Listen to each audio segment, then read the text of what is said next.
Welcome to the show, All Things Writing. I am your host, Brian the Writer. Let me take you on a journey through my writing life and introduce you to some of the amazing talent that exists in the writing world. Whether you are looking for a little advice or just to catch an interesting interview, sit back, relax, and enjoy the show. All Things Writing starts now.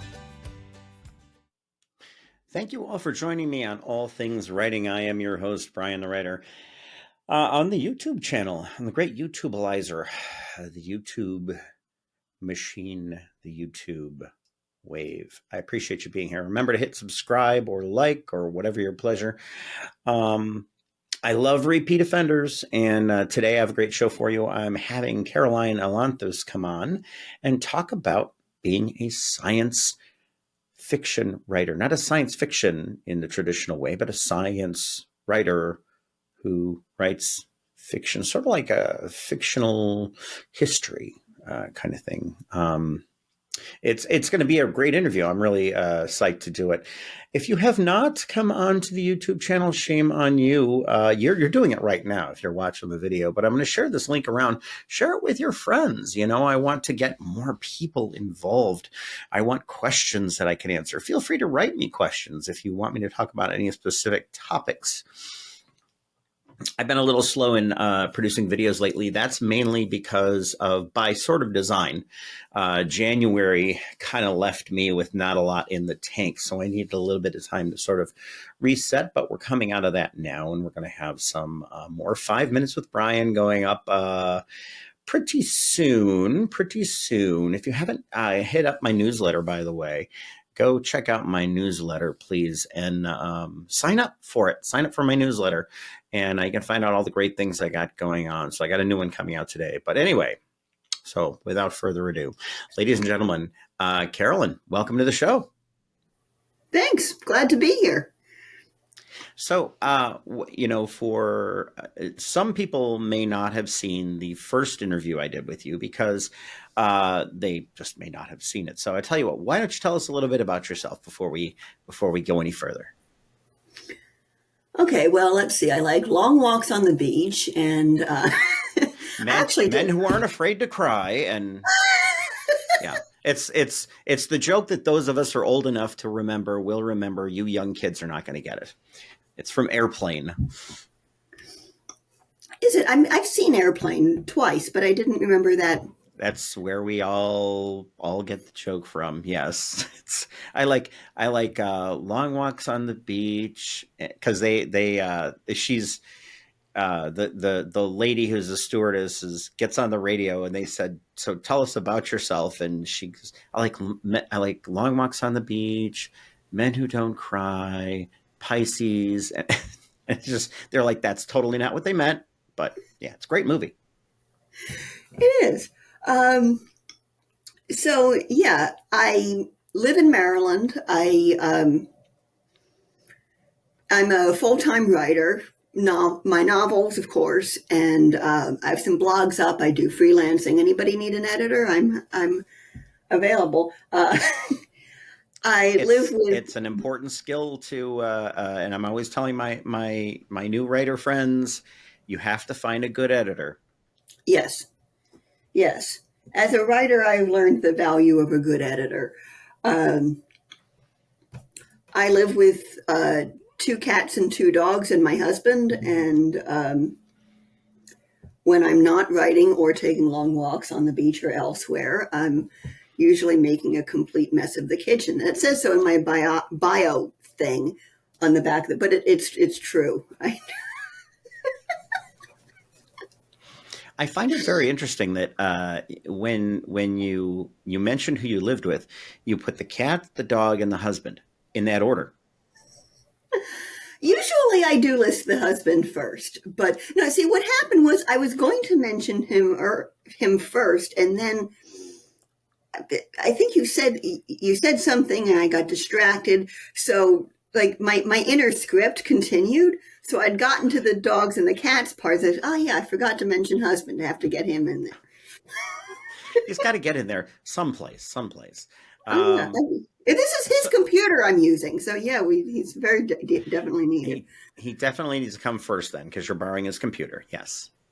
So, we had you on before, and you talked about your first book. I think it was your first Yes. book that you talked about. Why don't you tell us about that first book? Okay. Well, to be clear, Ecological Memory was not the first book I published, but it was the first one I talked about with you, and it was also the first in this series, of which the one I'm going to be talking about mostly today is the second. Uh, you don't need to read Ecological Memory first to read this second, um, but it's a good book, so I recommend reading it. Yeah, Ecological Memory is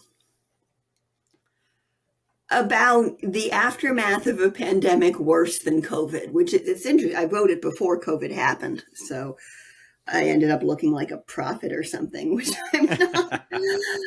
But yeah, a horrible pandemic has crashed civilization, and it's 20 years later. It's not like a dystopia sort of thing. I mean, really, things have turned out very well, but it was really bad for a while. So, completely new civilization. And the book is about these two people dealing with the aftermath of that collapse. And I like to say it's part part scientific detective story and part post-apocalyptic travel log. Like if you spend any time in New England, it's going to be a fun book for you, because you'll see a lot of things described that maybe you're already familiar with, except now, civilization has ended and things are Yeah. different. So it's interesting you bring up New England in probably about, I think, in like 2 weeks or something. I don't know. I literally just let the calendar tell me what to do now. I am going with a friend up to Delaware. He has a boat that he had purchased, and we are moving it from Delaware down to Maryland, about a 2 day trek on the Chesapeake. And I was thinking about it in terms of being a writer. What does that experience really mean to me as a writer? And what can I kind of take away from that experience? I'm kind of excited to do it. I've never done it before. I love boats. I love boats, boating, being on boats, being around water, and of course in Maryland, it's kind of the thing. It's kind of a big Yeah, thing in Maryland, actually. Yeah, yeah. yeah, it is. So I was reading one of your recent blogs, and I forget how I wandered onto it, but the term creative science writer came up. We know what science fiction is. We know what creative writing is. We Hmm. know what, but what does creative science writer actually mean to the people who aren't familiar with the term? Honestly, and I can't say I really can define it all that well. So we'll get it from you.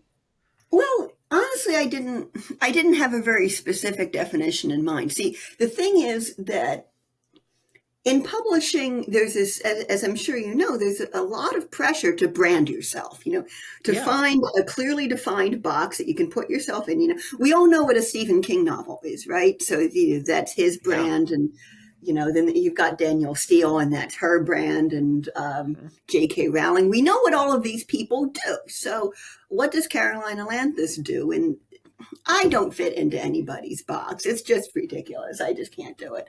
So periodically, I take a stab at inventing my own box and kind of coming up with a name for it. And Okay. creative science writer was one such attempt. It's not inaccurate. It's just, it's part of a working, thing that I have going on, trying to explain who and what I am. And I'm starting to think maybe I shouldn't be doing that. Maybe this is just what you get. But that being said, uh, science is a major theme in everything I write. Well, almost everything I write, whether that's fiction or nonfiction. Mhm. Uh, but, I do write a lot of fiction. So there's you have the creative part coming in. Uh, Most of what I write is not science fiction exactly. Sure. See, when I hear science fiction, I think spaceships and robots, and I don't Yeah, I usually think write about. everybody does. Yeah, and I don't write about spaceships and robots. And also, most science fiction actually doesn't involve much science. I've been thinking about this, and I think science fiction is actually a genre about looking at science from the outside. Like, oh, well, science is going to give us robots. So what's the world going to be like when we have robots? I'm going to write a story about that. But I have a science education myself. I care about science. I use science to look at the world, not necessarily in the sense of formal research, but in terms of how I approach figuring things out. And that is very much part of my writing. So, I want to write a story about a global pandemic. I go and interview a virologist. Yeah. It's not that I don't make things up, because I do. I can even write fantasy, but I want it to be grounded in science. I want to use science as part of my creative process. And that's really important to me. And so if I say I'm a science fiction writer, that doesn't really explain it. So I've tried, well, okay, I write science-based fiction. People say, what's that? Yeah. No, So that's what. it's kind of a fun it's you talked about, I had never thought about it until you mentioned it just now, this idea that so science, I would argue science doesn't actually give us robots. Technology gives us robots. Mm, Science gives us new ways to deal with certain types of phenomenon that happen in our world, bacteria, viruses, that kind of thing. But so I have a degree in geography, science, but um, there's a lot of we geography from the standpoint of looking at like social geography and physical geography.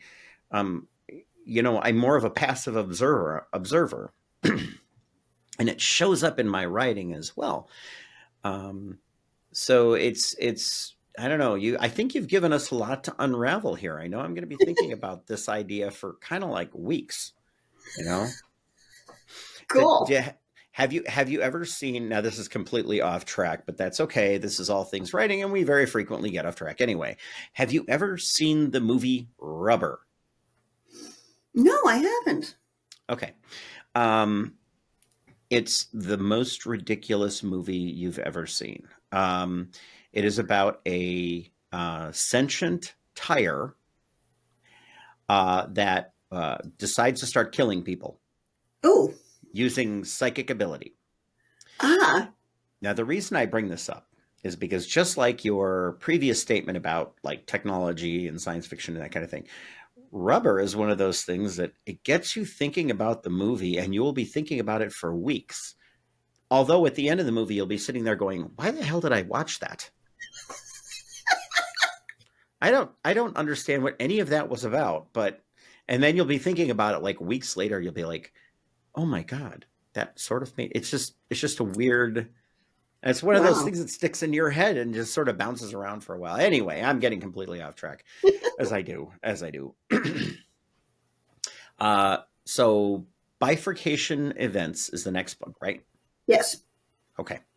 Why don't you tell us a little bit about your, and I always say I won't spoil anybody else's work, but it's completely up to the author how much they want to tell us. But certainly let us give us a taste. Okay. Well, it's not. It's a collection, or what they call a cycle. It's 5 short stories, 2 novellas, and a short novel. They're all in the same world, which is the same world that ecological memory happens in. And they share most of their characters, so you're reading along. It's like, oh yeah, I remember this person from the last story, and that sort of thing. Uh, and they're all sort of organized around the same theme. The theme is the concept of bifurcation event, which is that's actually a technical term borrowed from complex systems science. The idea is that a system, for example, me or you, or we're systems. The United States, a hurricane, all kinds of different kinds of systems. Certain kinds of systems will go along doing pretty much the same thing every day for long periods of time, no matter what happens. Something could blow up, it could freeze, it could snow, it's whatever. It's very stable. And then all of a sudden, everything changes and the system shifts to a different way of being. And the thing about these bifurcation events is that they're not predictable from prior conditions alone, but they're also not imposed from the outside. It's not like something does something to the system, like, oh no, a bifurcation event is happening. It happens from within. And if you're familiar with the particular kind of system, most children go through puberty at some point. We know this. It's not a surprise unless you're the child yourself, in which case there's no, what the heck? What's happening to me? It's like that sort of thing. And to some extent, I'm using it using the term metaphorically, and to some extent, I'm using it literally. But each of these stories involves people dealing with sudden, surprising change in some way. And, sometimes the change is experienced as negative and as a disaster. Sometimes it's, the opposite. It's like, oh, wow. Hey, I just fell in love. This is amazing. Yeah. But, it's difficult to talk about because the book as a whole doesn't have a plot. It's, it has 8 different plots. Sure. But they do all have that theme in common. And the longest of the stories, the short novel, is it's what the protagonists from Ecological Memory are doing 15 years later. Mm-hmm. So we do get to see that. Okay. Now, my understanding is that the stories, although they're separate stories, actually connect, right? Yes. Okay. Yes. How did you? So, as a writer, that is something that I have thought about doing a similar type of thing, but of course, I write horror. Thinking about having a central, like a linking event in each one that at least associates them with one another. How are you keeping all those pieces straight, or did it happen organically? Well, both. For one thing, I have an advantage. My mind is not a linear place. So I can have multiple things going on and zooming off in different directions. And, I can read 5 different books at the same time, not literally at the same time, but, I can have 5 different books going that I'm reading at the same time, and I don't get them mixed up. For those of you playing on our home show, that would be called an abstract random. I am one myself. Really, I didn't know that term. Yep. Yes, yep. It's called an abstract random. Oh, cool! Another term. Yeah. But I do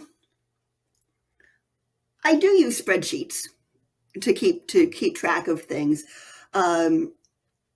One type of spreadsheet that's very useful for this sort of thing, and that I did use for this project, is that every named character gets their own vertical column, and then the years go down the side. So each character is the major events in their life. So for any given year, I can see what's happening in each of them, so that if this character from this other story comes in over here as a bit character, I know what's going on in their life. So that helps. But yeah, mostly it's, abstract random superpower. So I always say I always say it's sort of like this when when people file information, they have a file folder in a set of different categories they put information in, and that's how they keep it straight. In an abstract random mind, it's really more like somebody just ran up to the door with the file folders and the papers and just went here and then ran away. And we can find it again. It just can take a while, but when we do, boy, those connections, wow. Yes. Yes. Yeah. Now, in one of your blog posts, you mentioned a little bit about something that I think we've talked about this before. You talked about how you tried to write a longer book for Andy and Elsie. Yes. But you were unable to. You said specifically that writers are not in charge of these decisions. Right. I love that. What do you mean by that? Well, that's how it feels. Mm-hmm. And this isn't just me. I've heard a lot. This guy too. Glad to hear it.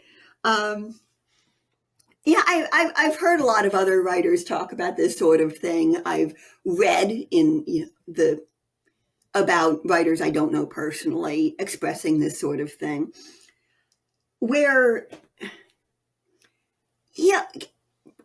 we get in arguments with our characters, we get in arguments with our books. The weird thing is that when we get in these arguments, we always lose. You hear about authors falling in love with their characters, being friends with their characters, missing them. Mm-hmm. I sometimes find out things I didn't know from my characters. Now, all of this stuff, according to the standard consensual reality sort of thing, is supposed to be impossible. Nevertheless, it's just consistently the way it feels that either our creative products themselves or some other entity that gives us our creative products is not us. It comes from somewhere else, and we have to develop a relationship with it. And only by developing a good relationship with it are we able to do what we do. The old Greek idea of the muses, I think, is the same thing. So this experience of this autonomous other as part of the creative process, it goes all the way back to the Greeks. I think it's this basic human thing. What's going on in terms of objective reality? I don't know. Maybe we don't know all that much about how the universe works. And, we writers actually are talking to spirit entities. Or maybe it's, just some odd quirk of how the brain works, that part of the brain can be doing things that don't feel like they belong to another part of the brain. I don't know. But what I do know is, regardless of what's going on in terms of objective truth, the creative process works when we act as though these entities are autonomous and we treat them with respect. So in this particular case, I had this idea that I was going to write, your standard sequel. 200 pages, 250 pages, standard book, show what the characters are doing now and explore themes. And, I was going to do that. And I tried doing that for years. I actually started this book shortly before I finished the other one. And so for 3 or 4 years, I was constantly 6 months away from finishing the book, because I'd be writing along and the book would say, nope, stop, you're doing it wrong. So finally, okay, what do you want? What do you actually want me to write? And it turned out to be much smaller. I think the novel part of the book is only about 100 pages. Mm-hmm. And it's a lot simpler than I thought. It doesn't have the sort of side plots and things that I thought it was going to. So I said, well, this is kind of short. So, and I have all of this other material I've been kicking around with and I want to do something with. So I guess I'll put put all this stuff and put it all together. And hey, it all shares a theme. What do you know? Yeah. That's how that happened. You said something there that I thought was really that I guess I probably like subconsciously thought about it, but I'd never really considered it before. In like sticking in my brain bucket. You talked about respecting the characters. Mm-hmm. I think so. I'd written at one point 35,000 words towards this third book in the Dramatic Dead series, and I had to throw it out. I had to delete the entire file Wow. because it was what I wanted to write, not what the characters wanted to write. I was not respecting them. And to me, the idea of respecting a character in your mind, it's like when you're a kid and you have that favorite stuffed animal and you accidentally drop them, you apologize to it. You know intuitively it's actually it's not a real thing, but to you it's real, and you respect it. There is one line in the Harry Potter series that personally I think is worth the entire series. Mm-hmm. Like if you don't have any other reason for reading Harry Potter books, and I actually don't remember whether it's in the book. It might be a movie thing, but if you don't have any other reason for getting into Harry Potter, this one line makes it worth it. And it's in the final book. Is conversation between Harry Potter and Dumbledore, and it's happening in this spirit world. Mm-hmm. That Harry is unconscious or possibly dead, and temporarily, and they have this interaction, and so Harry asks Dumbledore, "Is this really happening, or is this all in my head?" And Dumbledore looks at him and says, "Of course it's all in your head, but why the devil should that mean it's not real?" Mm. Yes, exactly. I've heard that quote before, and I love it. I think it's a great. I think it struck me the same way, and I think it was in the movies, and I don't know if it was in the book. I've never actually read the books. It's not my jam. I'm a horror guy, so it's my thing. That and cozy mysteries for whatever reason, but well, whatever. So COVID-19. Mm-hmm. Speaking of I horror. I like to consider that that's pretty much in a rearview mirror at this point. Although I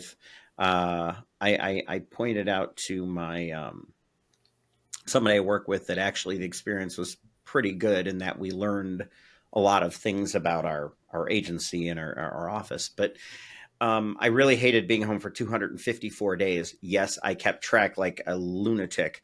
Yeah. Now, what do you see as like from a scientist's perspective? What are the key takeaways of how a pandemic event like that um, interfered with our lives, or changed our lives, or shaped us? How did that impact? How does that thinking impact your writing? Uh, well, I'm not sure that there are key takeaways because I don't think we collectively took anything away. There were so many things that we could have learned from that experience. Mm-hmm. Whether that's um, protecting ourselves against future pandemics, or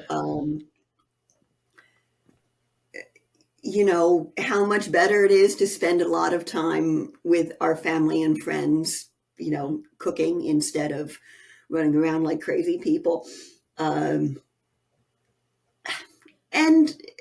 too many people have just gone back to, let's forget about that. Let's go back to normal. So I don't think that anything's really being taken away as far as that goes. But it didn't change my writing in a general way. Mm-hmm. Um, it changed some specifics. I mean, this new book, there is a lot in it that would not be there if it weren't for the COVID lockdown. Although, I mean, I should say my experience of the lockdown was very different than yours. I'm I'm basically a recluse, Mm-hmm. and my husband's retired, and he he always objects to me saying this, but uh, he's an introvert. He pretends not to be, but he actually is one. So, like, we don't go anywhere or do anything or talk to people anyway. And it was really nice living in a society for a while that was organized around that. That was cool. Yeah. And 2019 was just so awful Mm-hmm. for our family. I mean, like, multiple funerals awful. Mm-hmm. And in 2020, forget whether my uncle died in 2020 or the next year. But in any case, our family only lost one person during the heavy part of COVID. We've since lost another. But, this is going to sound terrible, and I don't mean it as bad as it sounds, but I didn't know my uncle very well. Mm-hmm. So we got to take a break. We got a year when nothing much happened for us personally. So it was this weird situation. It was like, wow, everybody else is having this really horrible time, whether it's because everybody they know is dying or because, they're having to deal with social isolation in a way that they never have before, or whatever's going on. Right. And we're comfortable. Yeah. So it's just very strange. But Yeah. as far as my writing goes, when I wrote Ecological Memory, I didn't know what a pandemic like that would look like or feel like. And I imagined, riots and chaos and whatever. And that's I think that's still plausible. I didn't remove that from the storyline, Yeah. but I added social distancing and trying to get PPE and the sort of quiet that's what I remember from the lockdowns. Everything got quiet. Yeah. I was And okay so with that. many people got kind. Yeah. And I got that. I put that quietness and that kindness in. I think tragedy brings out, in some cases, the absolute worst, but in many cases, it brings out the absolute best in people. Yeah. We like to think that, especially me as a horror writer, I like to think that humans are the absolute worst. But the reality is they're not as bad as we think they are. Humanity is probably not too far gone from, it's salvageable, sort of, maybe. I don't know. We'll see. But yeah, I that's interesting. I think I found during the pandemic I was far less creative. Hmm. And I think part of that was, although I am an introvert myself, I need at least some interaction with other people. And without that I wasn't feeding myself the way I should have Hmm. been. So if I had to go through it again, I'd go through it a little bit differently. I will say, on the idea of preparing for pandemics, we can't even figure out, we prepare flu shots every year, and then a bunch of people get the flu. Because it's a different strain. I don't think we can plan for these things sometimes. Well, we can. I mean, we can't create a world where nobody will ever get sick ever again and everything will be perfect. Yeah. But there's all kinds of steps we can take to protect ourselves, minimize risk, and mostly we're not doing that. We're still not doing it. I want to tag on that, and we got completely off track, but that's okay. That happens. the mental health issue, very, very big issue, very big issue. And I think we got better at. I think we started to learn that, hey, we need to check in on each other. Mm-hmm. Yeah. So back to the book, Bifurcation Back to the Events. book. Yes, back to the book. What Remember would the you say? book? Yeah, that book thing you wrote. Uh, uh, if I started asking this question a while ago of my guests, and I think it's an interesting question.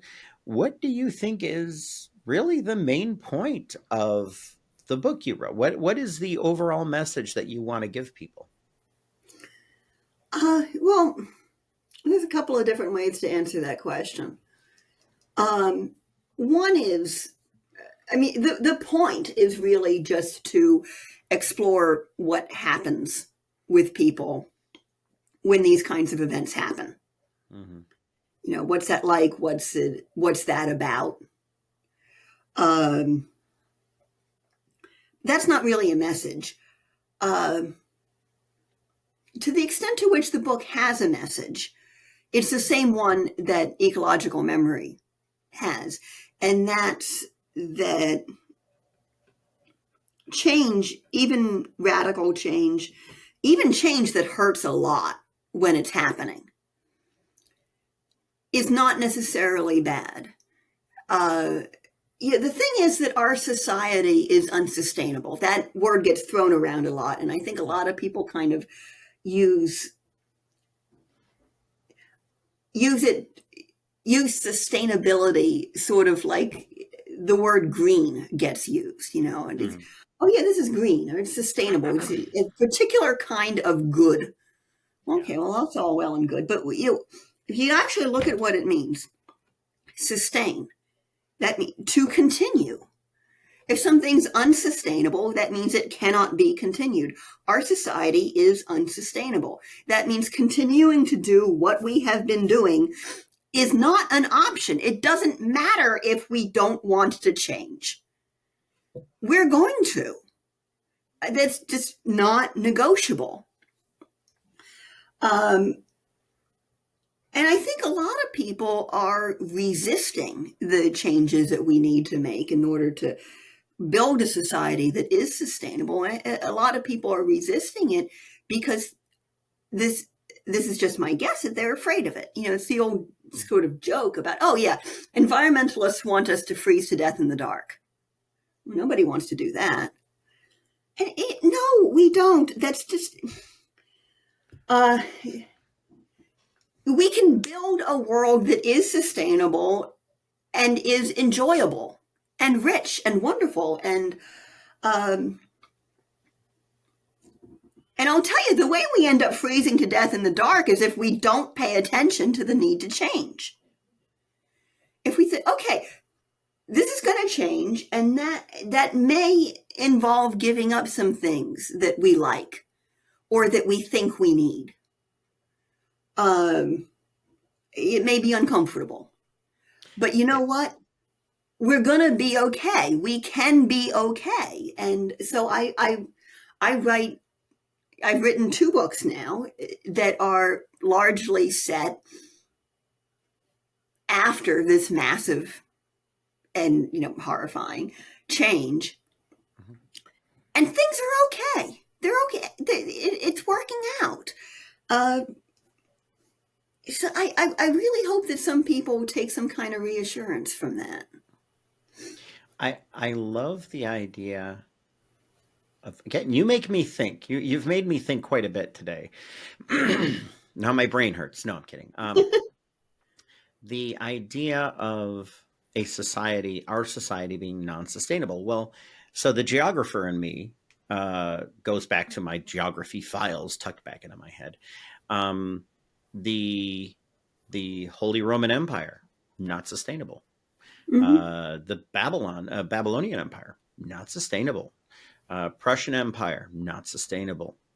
Um, Modern, and in some ways you could just say our modern era, not sustainable. But from the class I just took, the idea might not be that we have antithetical ideas to each other on either side.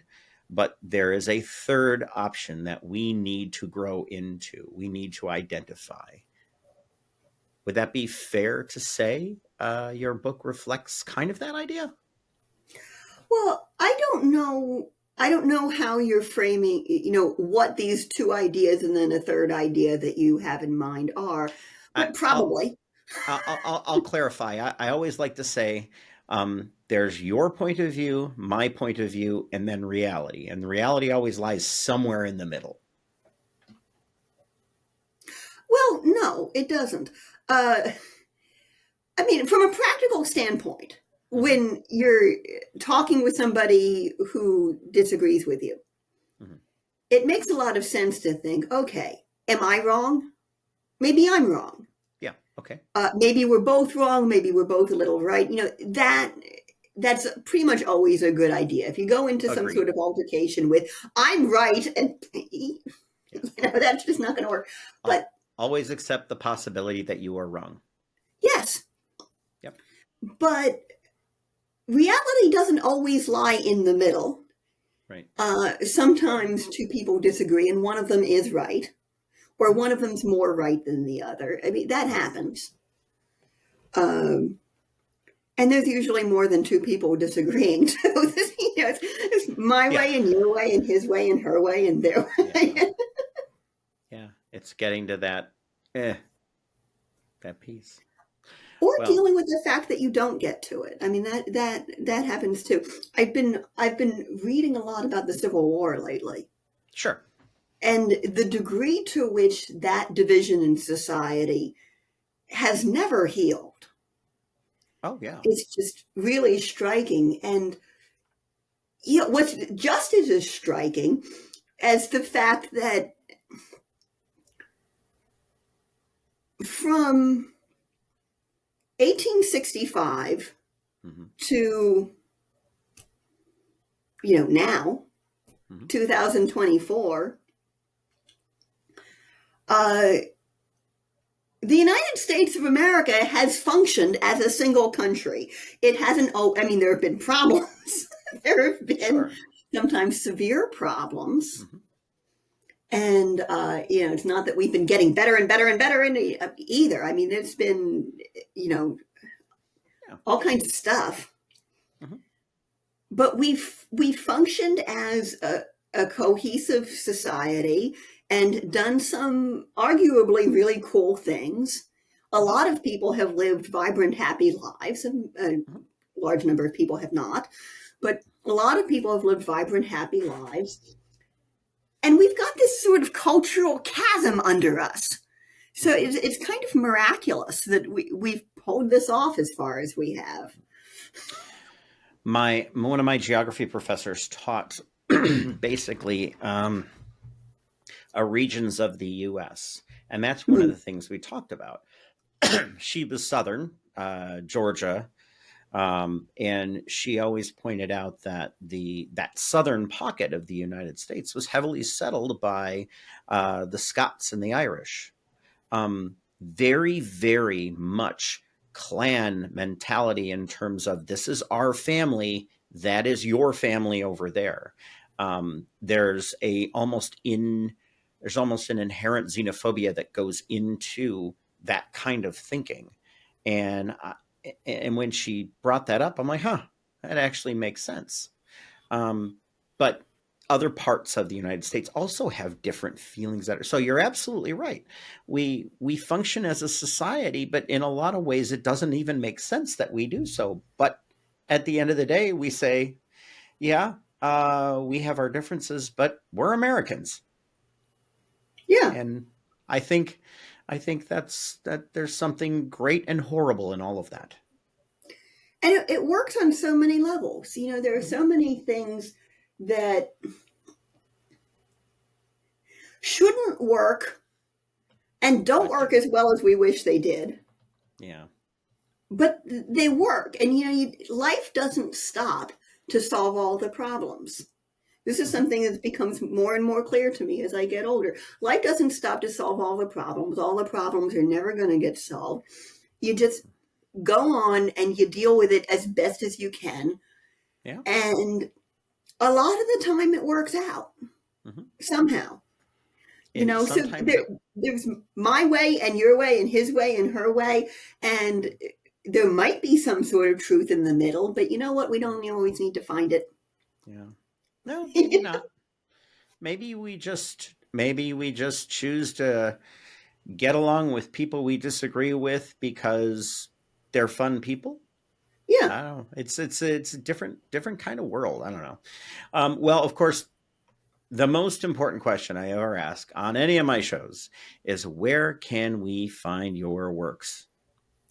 At the moment, my latest book, Bifurcation Events, is only available through my publisher's website. That's Saltwater Media. You go there and you can go to the shop section, and on there. It will be on Amazon as well, and probably other online suppliers, some bookshops. I just dropped a copy off at the library in Cambridge here. That's Cambridge, Maryland. But and my other books are available through Amazon, through other online suppliers. If you have a favorite local bookstore, ask them to order my book, and maybe they'll order two and somebody else will get a copy. That'd be cool. Very cool. Ask for me at your library. Maybe they'll get a copy. That'd be great. But now I am the only Caroline Ailanthus in the world, at least as far as I can tell. So if you can remember how to spell my last name, you can find my stuff on the internet really well. We'll see it. Good. Good. Yeah, that's I'm really easy to do. Typed in the name and Google the name and put author at the end of it. She'll pop right up. Yeah, because I'm the only one. Guaranteed. Yeah, you're unique.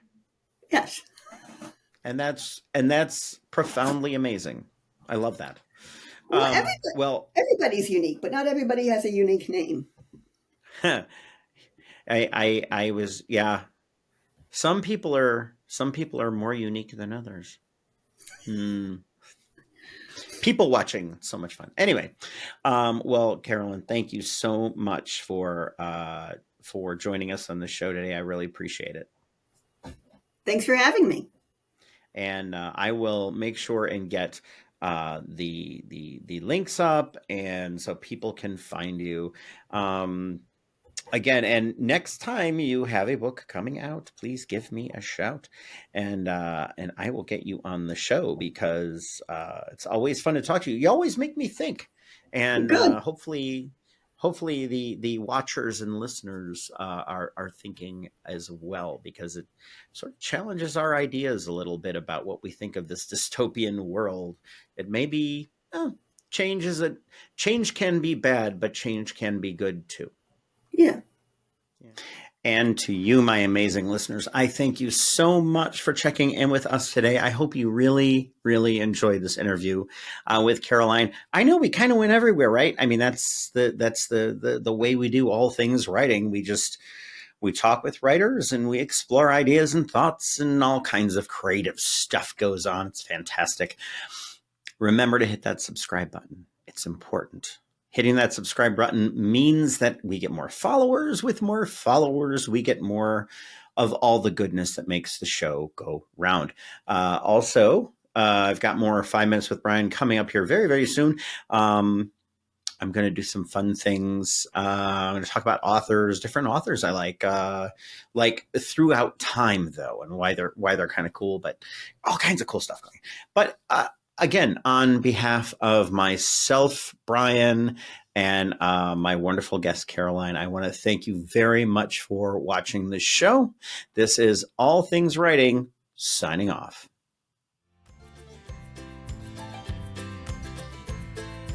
This has been another amazing episode of All Things Writing. If you heard something that got your wheels spinning, check out the links in the show notes. Also, please follow the show and remember to leave those reviews. Those simple acts of kindness mean the world to us. Hop on over to briannowak.com, and that is Brian with a Y, and check out my latest novels. I'm on Amazon or wherever you buy your ebooks. And as a reminder, the music you heard on the show today was used under license from the artist Ryan Ancona. Thanks for listening to the show and have a blessed day.